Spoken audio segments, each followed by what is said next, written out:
Estás a punto de escuchar una historia donde una madre católica, desesperada por ayudar a su hijo, llegó hasta un altar lleno de calaveras y sangre. Ella buscaba ayuda, buscaba venganza y justicia, y como el cielo no le respondió, decidió que si no es con Dios, era con el diablo. Sin más preámbulo, iniciamos el relato de brujería.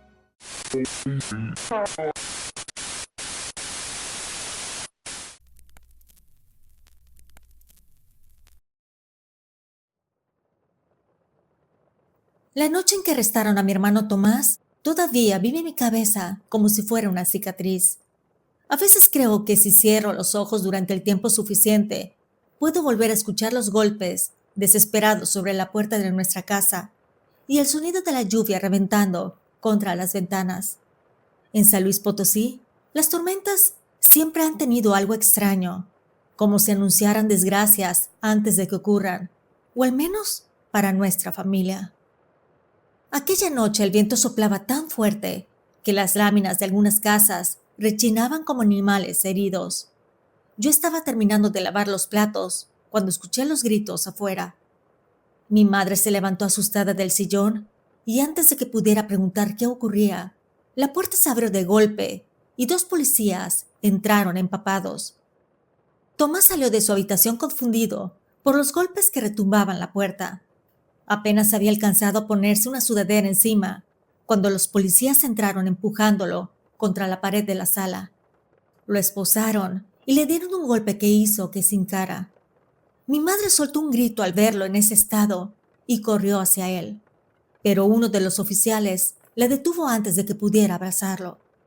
Nunca olvidaré cómo me miró esa noche. No tenía la expresión de un hombre violento ni la rabia de alguien culpable. Parecía un muchacho perdido, asustado, como si ni él mismo entendiera en qué momento su vida acababa de derrumbarse. Hablaban de asesinato, de una pelea fuera de un bar del centro y de un hombre muerto por una puñalada. Decían que varios testigos señalaban a mi hermano. Tomás trabajaba como mecánico desde los 17 años. Era impulsivo y a veces se metía en problemas por defender a los desconocidos, pero jamás había sido violento a tal grado. Aquella noche se llevaron a mi hermano sin dejarnos siquiera despedirnos bien. Mi madre corrió detrás de la patrulla bajo la lluvia, gritando su nombre hasta quedarse sin aire. Recuerdo verla parada a la mitad de la calle, completamente mojada, con las manos temblando y una expresión que nunca le había visto. Los vecinos comenzaron a salir de sus casas, atraídos por el escándalo. Algunos observaban con lástima, otros con esa curiosidad venenosa que aparece cuando alguien cae en desgracia. En menos de una hora, toda la colonia hablaba de nuestra familia. Los siguientes días fueron una pesadilla, entre abogados, declaraciones y visitas al Ministerio Público. Mi madre empezó a consumirse poco a poco. Dejaba la comida intacta, hablaba sola y pasaba horas enteras sentada frente a la ventana, esperando noticias que nunca llegaban. Yo intentaba mantenerme fuerte, porque alguien tenía que hacerlo, pero por dentro me estaba quebrando igual que ella. Cada vez que visitábamos a Tomás en el penal, lo encontrábamos golpeado, más nervioso y también más delgado. Al principio todavía conservaba algo de esperanza. Nos juraba que todo se iba a aclarar, que había sido una confusión y que pronto saldría. La primera vez que noté verdadero terror en sus ojos fue durante una visita temprana. Cuando finalmente vimos a Tomás, tenía los labios partidos y los brazos llenos de moretones. Mi madre quiso tocarlo, pero él retrocedió de inmediato. Miraba todo el tiempo hacia atrás, como si alguien estuviera observándolo desde algún rincón. Entonces nos dijo algo que jamás voy a olvidar. Nos contó que adentro del penal había un hombre tatuado que lo seguía constantemente. Un hombre alto, rapado, con símbolos extraños marcados en el cuello y en los brazos. Decía que cada vez que pasaba cerca de él, repetía exactamente la misma frase: «No vas a salir de aquí vivo». Aquellas palabras destruyeron lo poco que quedaba de mi madre. Comenzó a buscar ayuda desesperadamente Vendió las pocas joyas que tenía, incluso su anillo de matrimonio. Pidió dinero prestado y contrató abogados que prometían milagros mientras vaciaban nuestros bolsillos. Pero nada cambiaba. Cada audiencia empeoraba las cosas. Incluso un día uno de los abogados nos confesó, casi con lástima, que el caso estaba prácticamente perdido. Nos dijo que alguien importante quería a Tomás adentro de la prisión y que enfrentarse a eso era imposible. Mi madre escuchó aquello en silencio, pero esa misma noche comenzó a rezar de rodillas hasta el amanecer. Yo jamás había visto a una mujer aferrarse tanto a la fe y perderla al mismo tiempo. Fue entonces cuando apareció doña Mercedes. Vivía 2 calles atrás y tenía fama de conocer cosas oscuras. La gente decía que ayudaba a encontrar trabajos de brujería, que podía leer cartas y que una vez había hecho enfermar a un hombre que golpeaba a su esposa. Yo nunca creí demasiado en aquellas historias, pero aquella tarde vi algo raro en ella. Llegó sin avisar mientras mi madre lloraba en la cocina y se sentó frente a nosotras como si ya conociera todo lo que estaba pasando. Escuchó en silencio durante varios minutos y luego mencionó a un hombre llamado Baltasar. Dijo que vivía cerca del Panteón, Jardín del Descanso Eterno, y que trabajaba con fuerzas capaces de cambiar el destino de las personas. Mi madre aceptó ir esa misma noche. No le importó que estuviera lloviendo, ni que el lugar tuviera fama de estar maldito. Yo intenté convencerla de que era una locura, pero ella ya había cruzado un límite del que no podía regresar. Salimos cerca de las 8 de la noche y manejamos durante casi 40 minutos por una carretera vacía donde apenas había luz. Mientras nos acercábamos al panteón, más extraño se sentía el ambiente. Había neblina sobre el camino y los perros callejeros aparecían de la nada para seguirnos y ladrarnos. Recuerdo haber sentido escalofríos incluso adentro del automóvil. La casa de Baltasar era pequeña. Tenía una luz encendida en el jardín y una pequeña lámpara de piso en el interior. Una mujer nos abrió la puerta. Al entrar sentí miedo, a pesar de que a simple vista no había nada fuera de lugar. Hasta podría decirse que parecía una casa común. Las paredes tenían cuadros de paisajes y también de caballos. Había un florero con flores negras en el centro de la mesa del comedor y un candelabro gótico colgando en el centro. Baltasar apareció desde un pasillo oscuro, sin hacer ruido. Era un hombre alto, muy delgado y con cicatrices en las manos.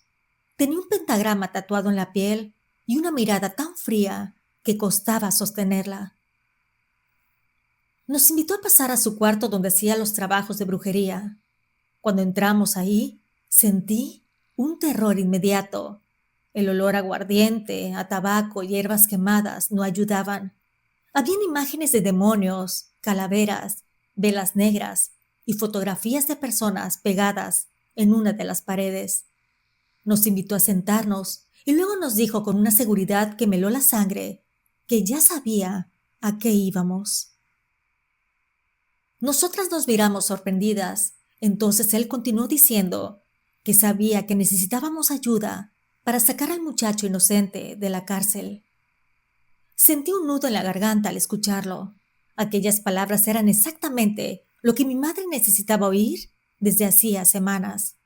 La confirmación que tanto habíamos esperado y que, por alguna razón, los jueces, policías y abogados parecían negarse a ver. Mi madre comenzó a llorar mientras Baltasar tomaba asiento frente a una mesa cubierta con tela negra. Entonces sacó unas cartas de tarot extrañas, diferentes a cualquiera que yo hubiera visto antes. No tenía ángeles ni símbolos normales. Las figuras parecían demonios deformes, personas con ojos vacíos, criaturas con cuernos y bocas abiertas, como si estuvieran gritando. Baltasar colocó las cartas lentamente sobre la mesa y dijo que responderían a todas nuestras preguntas. Pero antes de comenzar, hizo algo que me puso todavía más nerviosa. Observó fijamente las cruces que mi madre y yo llevábamos colgadas en el pecho y soltó una sonrisa apenas visible. Después dijo que él no veneraba a Dios, ni a Jesús, ni a ningún ser de luz.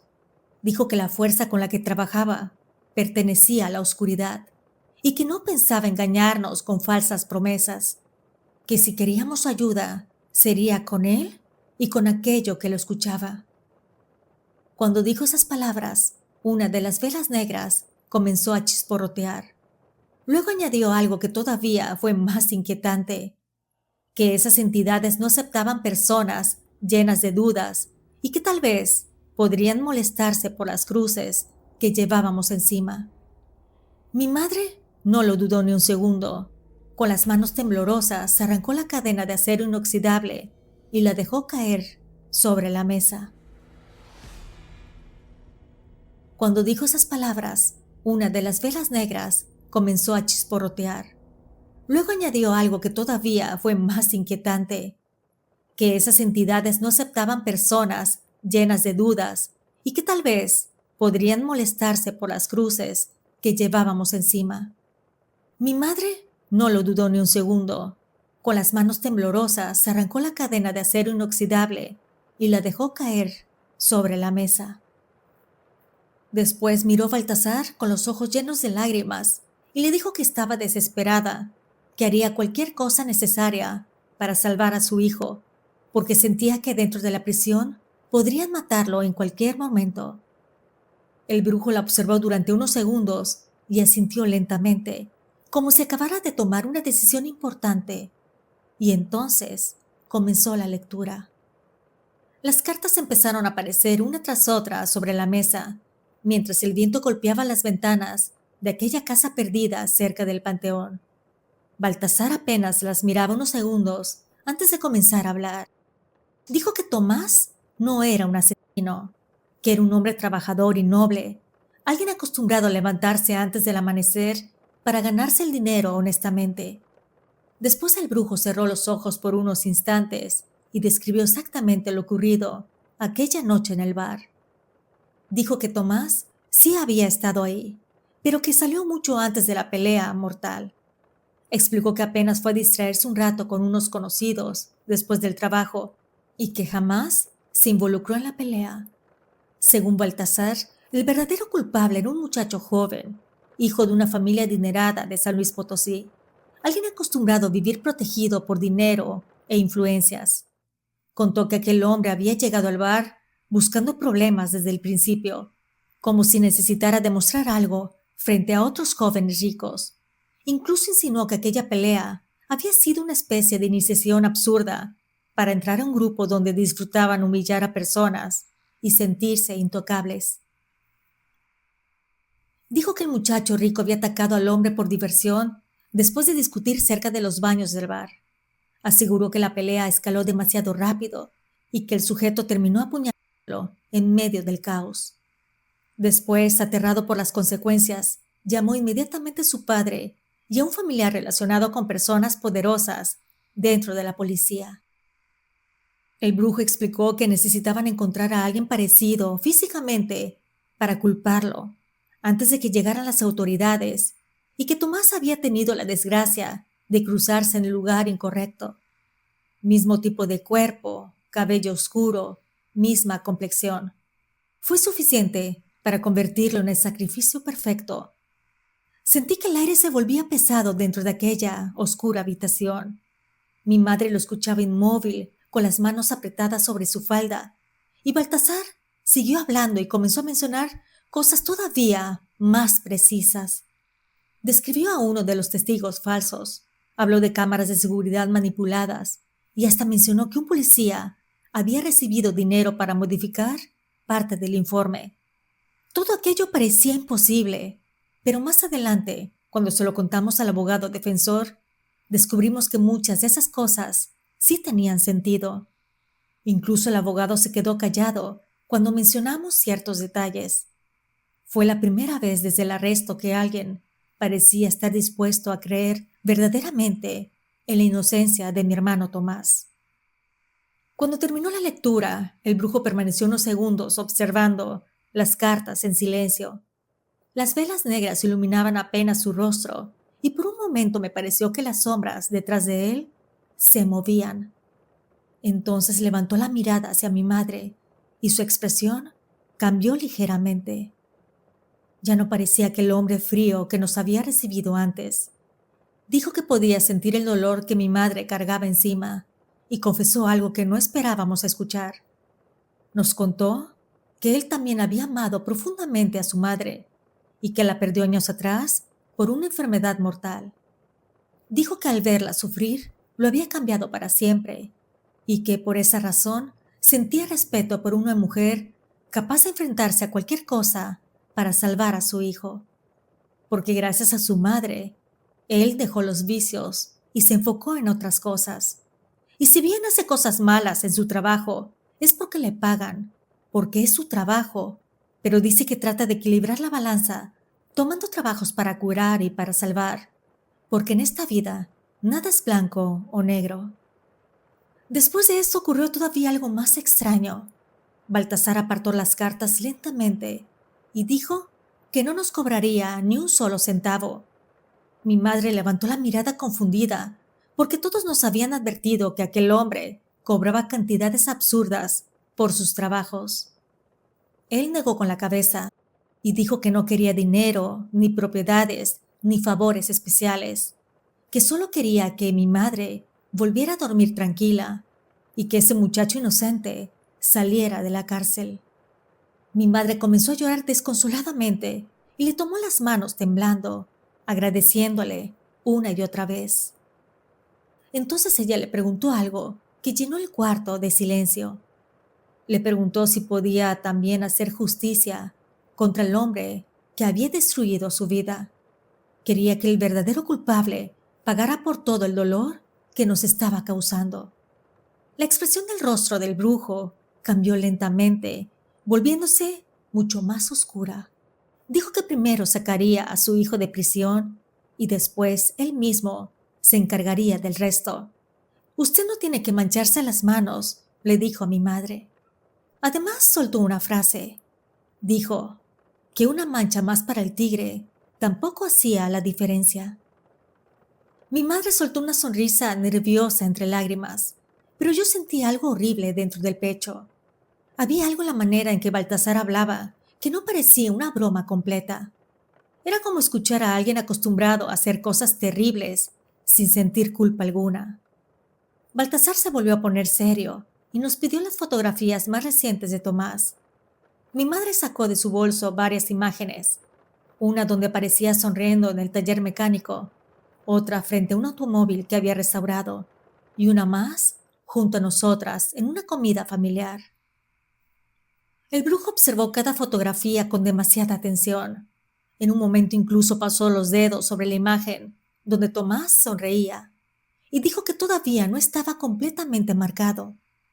Mi madre preguntó que qué significaba eso, pero Baltasar no respondió de inmediato. Se levantó, caminó hacia un pequeño estante lleno de frascos oscuros, huesos pequeños y veladoras consumidas.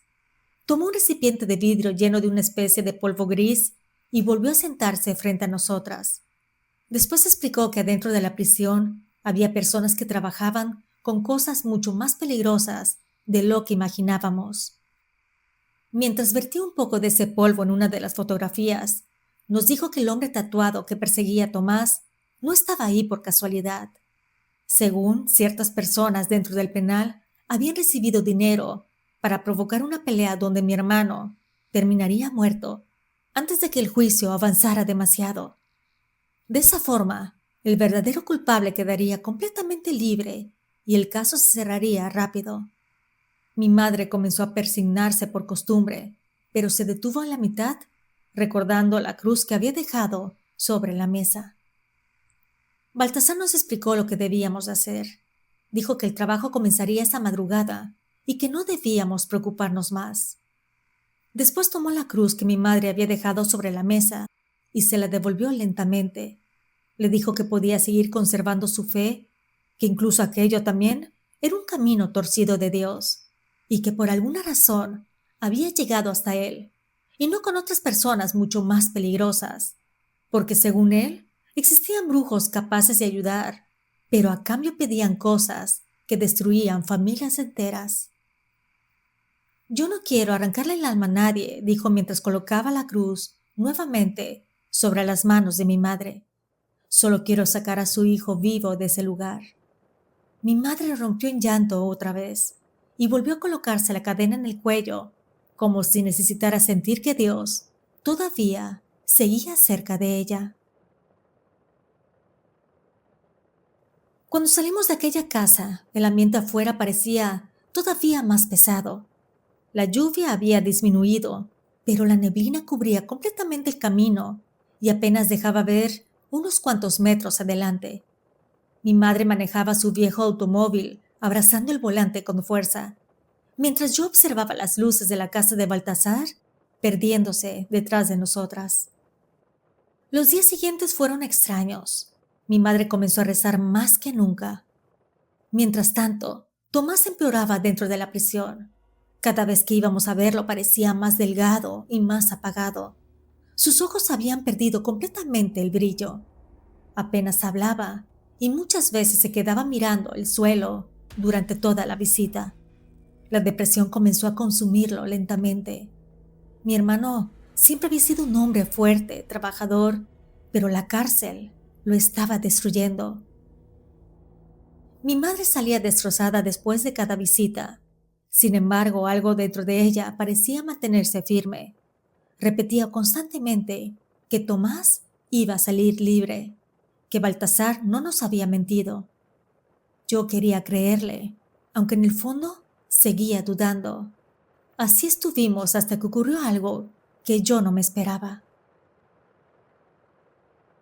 Aproximadamente 3 semanas después de haber ido con el brujo, el abogado defensor llamó a mi madre temprano por la mañana.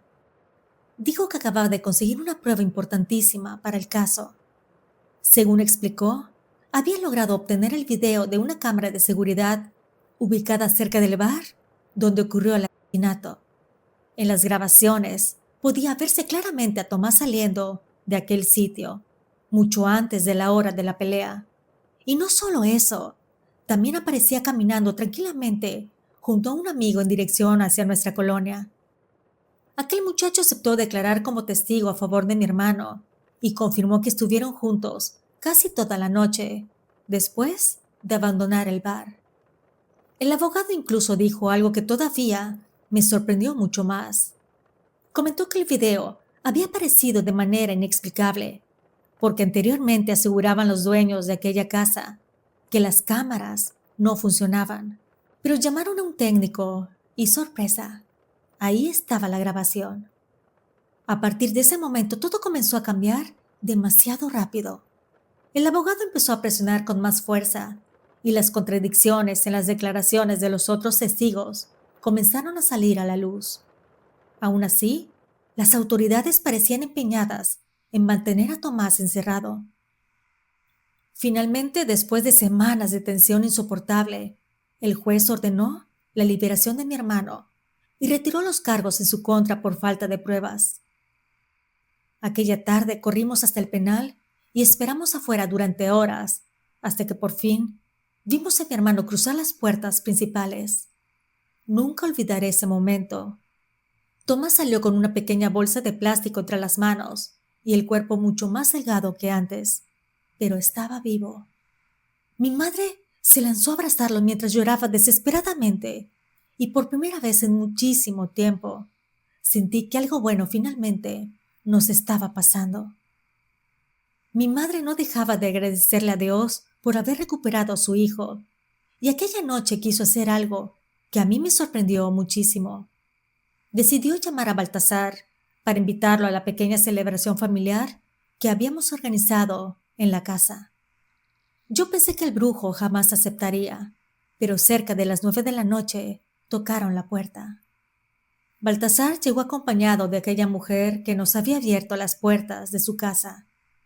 Esa noche descubrimos que era su esposa y se llamaba Rebeca. Lo más inesperado fue la reacción de Tomás. Apenas vio entrar a Baltasar, se levantó de inmediato y caminó hacia él. Y después mi hermano lo abrazó con mucha fuerza. Recuerdo perfectamente sus palabras, porque hicieron llorar nuevamente a mi madre. Le dio las gracias y le dijo que sin su ayuda probablemente seguiría encerrado, o tal vez ya estaría del otro lado. El brujo soltó una pequeña risa y le respondió que todavía tenía mucha vida por delante. Cerca de las 12 de la noche ocurrió algo, así que pon mucha atención. Baltasar se acercó lentamente a mi madre y le pidió hablar con ella a solas por un momento. Ambos entraron a la casa para hablar en privado, ya que la fiesta se había hecho en el jardín. Alcancé a ver cómo el brujo sacaba un papel doblado del bolsillo del pantalón y se lo entregaba discretamente a mi madre. Ella apenas lo abrió unos centímetros y su expresión cambió de inmediato. Se llevó la mano al pecho como si acabara de recibir una noticia muy fuerte. Baltasar le dijo algo al oído que no alcancé a escuchar, y para mi sorpresa, mi madre terminó abrazándolo con fuerza antes de guardar rápidamente aquel papel dentro de su ropa. Cuando regresaron a la fiesta, ella tenía los ojos brillosos, pero intentaba actuar con normalidad. Yo le pregunté qué había pasado, pero solo me respondió que Baltasar le había dado tranquilidad. Después cambió rápidamente el tema y siguió atendiendo a la familia como si nada hubiera ocurrido. Pasó aproximadamente un mes y medio después de aquella celebración. Poco a poco la vida comenzó a parecer normal de nuevo. Tomás regresó al taller mecánico donde trabajaba y aunque todavía estaba más callado de lo habitual, intentaba recuperar la rutina. Lo que más me sorprendía era ver a mi madre comprar el periódico cada día. Eso era rarísimo en ella. Mi mamá nunca había sido de leer noticias impresas. Toda su vida se había informado viendo el noticiero de las 2 de la tarde y después el de las 10:30 de la noche. Sin embargo, desde hacía semanas revisaba el periódico como una mujer obsesionada buscando algo específico. Una mañana del mes de octubre del año 2005, la encontré sentada en la cocina, pasando las páginas con desesperación. Apenas había amanecido y ella ni siquiera había preparado café. De pronto, se quedó completamente inmóvil, mirando una nota pequeña en la sección policíaca. Sus ojos comenzaron a abrirse lentamente y luego se levantó tan rápido de la silla que casi la tira al suelo. Sin decir una sola palabra, salió apresurada hacia su cuarto. Yo la seguí confundida mientras escuchaba cómo abría cajones y movía cosas desesperadamente. Cuando se acercó a mí, traía un papel doblado entre las manos, el mismo papel que Baltasar le había entregado la noche de la fiesta de bienvenida de mi hermano. Mi madre comenzó a reír de una forma que jamás la había escuchado. Incluso empezó a brincar en medio de la cocina, como una niña pequeña, mientras apretaba el periódico contra el pecho. Entonces me mostró la nota.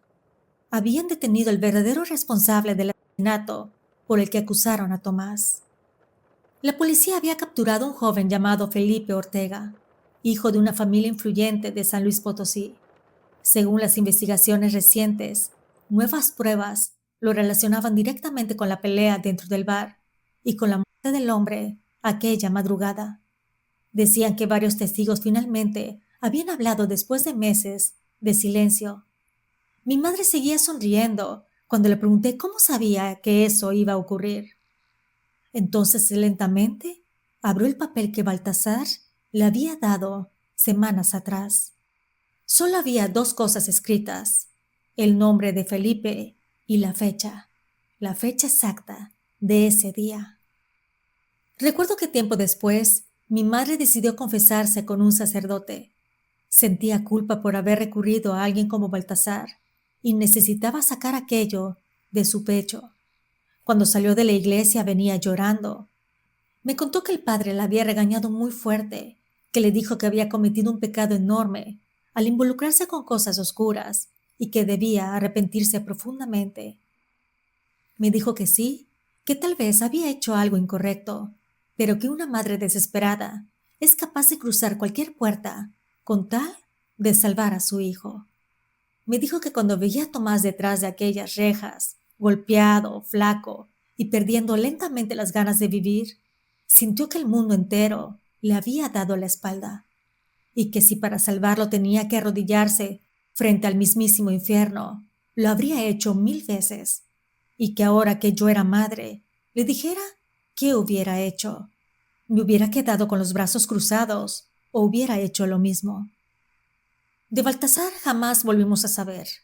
Algunas personas dijeron que se mudó a otra ciudad y otros aseguraban que había fallecido. La realidad es que desapareció igual de misteriosamente como apareció en nuestras vidas. Pero mi madre nunca habló mal de él. Hasta el día de hoy le manda bendiciones en sus oraciones, porque dice que, sin importar la religión que profesara o los caminos oscuros que recorriera, hubo bondad en su corazón cuando más lo necesitábamos. Y para ella, eso vale más que cualquier etiqueta, cualquier iglesia o cualquier juicio humano. Querida familia, si te ha agradado este relato, me encantaría que te suscribas si todavía no lo has hecho. Si me escuchas por YouTube, regálame tu like y hypea el video. Y si me escuchas desde Spotify, califícame con 5 estrellas. Nos vemos en el próximo episodio porque aquí la brujería existe y yo te lo cuento.